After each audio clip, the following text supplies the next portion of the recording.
presentation of outcomes of this year studio project on Büyükada. So today, this is Ezgi, Emişgül, Tom, Teresa, and me, will present the collective analysis. This was done by all the 6 groups, and the analysis is a collection of the data from all the groups. So the presentation structure was already explained by Birgo, so we can keep it very short here and go further to the studio structure, which is a little bit more important. So the first step in our work was the detailed analysis of the island, which you will see in the next slide. The results from the analysis were summarized in our main problem definition. All in all, 7 problems were identified. From this point, we took the next step to create a guiding idea to a circular concept on the island.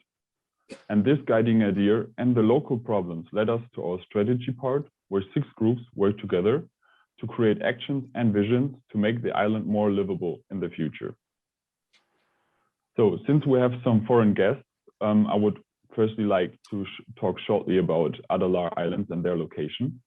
So the Prince Islands, or Adalar Islands in Turkish, is an archipelago in the Marmara Sea, not very far away from Istanbul shores. Many people would describe it as a little paradise. With its fast ferry connection from Istanbul, it is a living place for commuters and a destination for Istanbul inhabitants who are looking for a peaceful place to stay. The biggest island is Büyükada, which was our project area of the studio. And how this island microcosm developed over time will now Tom explain for you. From our visits to Buyukada, we could already notice 2 important aspects of the island, multiculturality and tourism. To understand how the current situation came in existence, we constructed a timeline with the important events. In terms of multiculturality, during the Byzantine period, members of the royal family were sent on exile to the island, and this is also the origin for the name Prince Islands. The islands remained a place for seclusion until the end of the Byzantine Empire, when they got conquered by the Ottomans. After this, the inhabitants were mostly Greek captains and ship owners. Religiously, the islands are very diverse, since a church, a mosque, and a synagogue are all built in a span of less than 50 years. And the September events of 1955 caused most of the Greek inhabitants to migrate back to Greece. In terms of tourism, earliest evidence of people going to the islands for recreation dates back to 1915. The rescript of Gülhane in 1839 made it possible for foreigners to own properties in the Ottoman Empire, and this catalyzed tourism because foreigners bought land and they built hotels on them. Most of the tourists were wealthy foreigners and high-ranked officers by then. And other important events are the start of steamship voyage in 1846 and the arrival of electricity in 1932.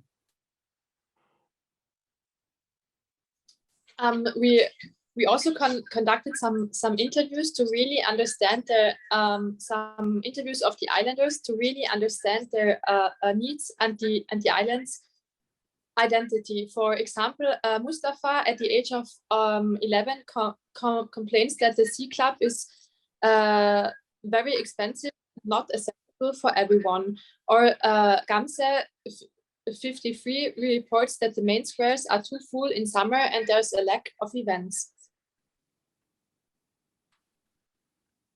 The accessibility of the island shows that all the on the island there are no private cars allowed, and bicycles and electrical motorcycles are the most important vehicles there. The public transportation is managed mainly through electrical buses and therefore eco-friendly. Here you can see the relation between built for 36% and unbuilt 63% area. It shows that most of the settlements are located in the north, and most of the unbuilt zones are in the south.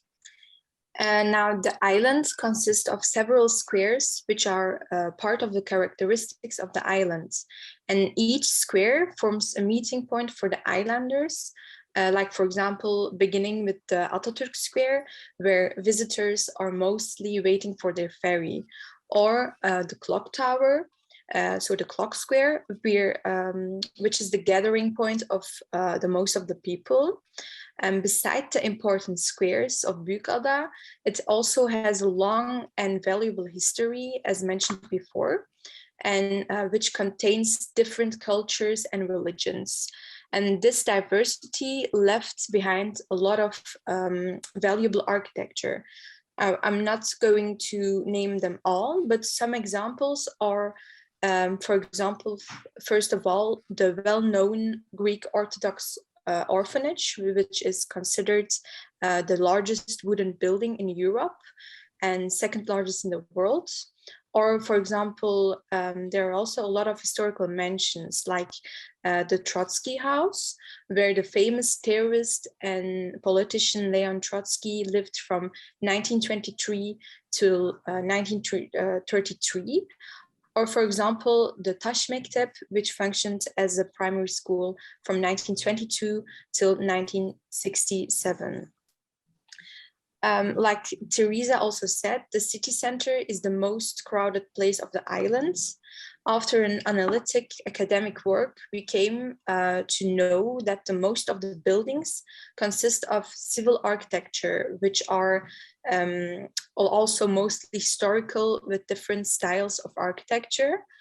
And while walking through the center, you can feel the cultural diversity. And there are also monumental buildings, like, for example, the big ferry station of Buyukada, so the first building you see when you arrive.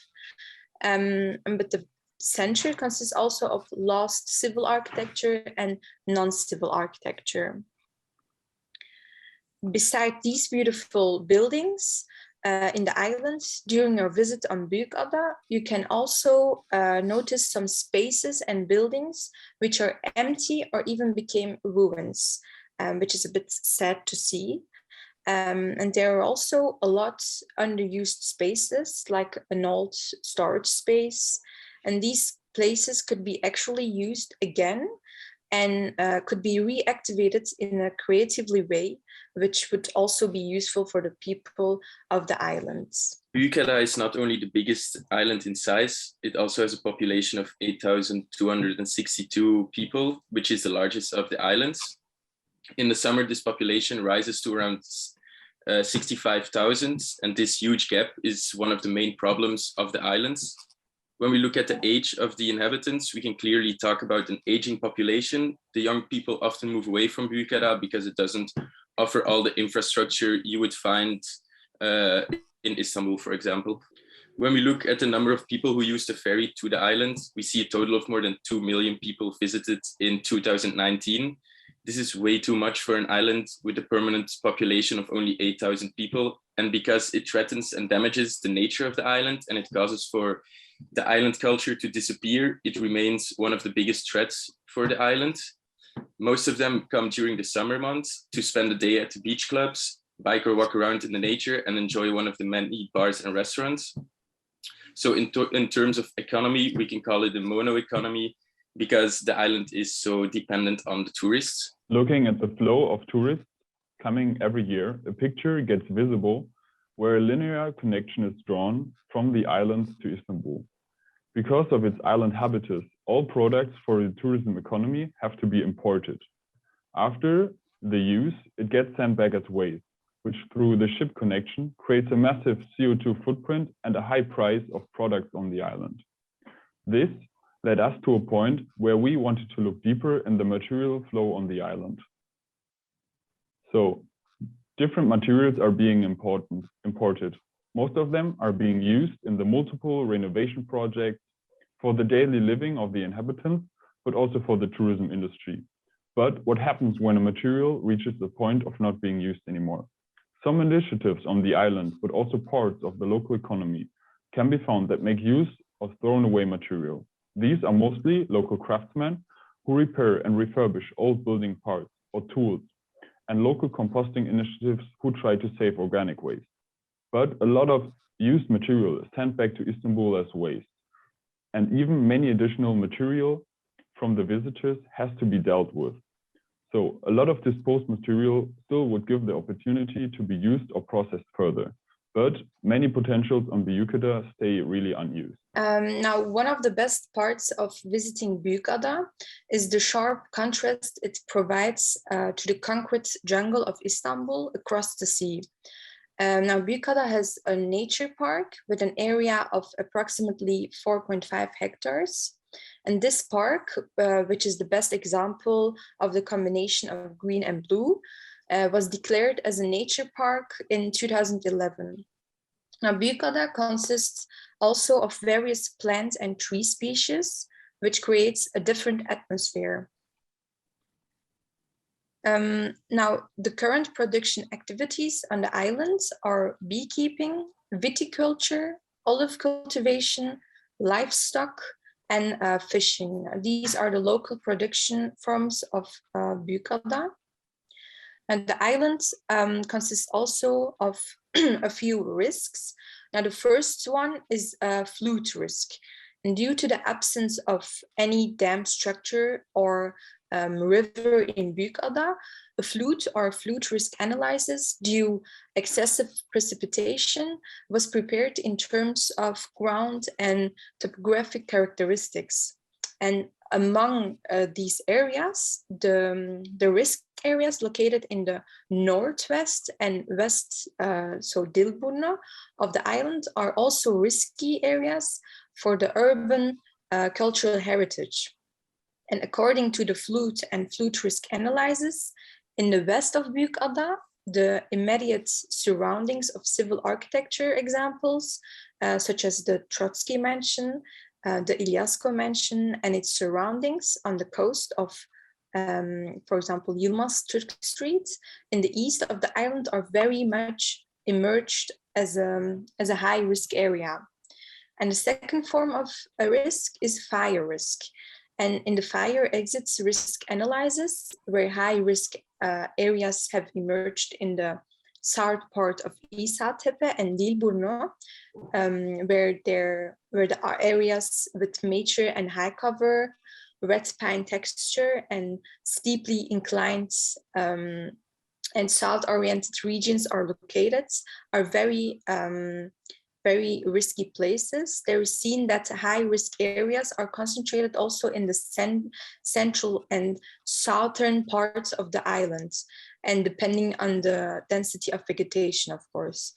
Another element which increases the fire risk is actually the wind, because the wind blows from the northeast and southwest, the lodos, and in connection with the fire exit point, the wind can also affect the speed and direction of the fire, especially the wind blowing from the northerly can carry the fire in the wooden residential areas to the forest areas. Well, as you can see, there are several problems on the island that emerge from research, analysis, and conversations with residents.